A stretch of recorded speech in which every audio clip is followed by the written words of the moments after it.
हाय मंडळी, नमस्कार. मग काय आम्ही चाललो आंबे मी तोडून रिटर्न. मग काय आमच्या साहेबाचा नकरा सुरू झाला. पण मला तुम्हाला माहिती आहे, मी साहेबाची चांगली जिरवते बरं का. कारण का म्हणतात ना, शहराला सवाशीर कुणी भेटतो तसा भेटलाय. कारण का घरातले कुणी अजिबात भेट नाही, घरातल्या कुणाला लोखंडे साहेब. आम्हाला बी भेट नाही, पण आपलं बळच बोलायचं, जबरदस्तीने बोलायचं. ते म्हणतात ना, खोटं बोला पण रेटून बोला, असं काम आहे आपलं.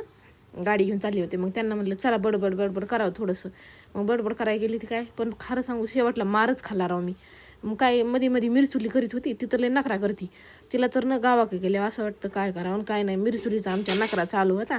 मग काय आमच्या साहेबाचा नकरा चालू होता. मी ठेवले होते त्यांचे कपडे लपून पैशासाठी. कपडे दी लागले मला दगड घालीन डोक्यात, असं तसं माहिती आहे मला. फक्त बोलते ते, हानीत काय नाहीत. त्याचाच तर मग आपण फायदा उचलतो ना. माणूस त्याचाच फायदा उचलीत असतं. मीच त्यांच्या चिडले, मीच नाटकं केले, ते मला हानीत होते. मग काय घरी नाही, दादा नाही आले, आमचे दादा नाही लागले त्यांनाच खवळायला. सासूचं सासऱ्याचं लाडकं व्हायला पण नशीब लागते बरं. मी तर लय लाडकी बाबा. कारण का मी खोटं बोलले तरी त्यांना खरंच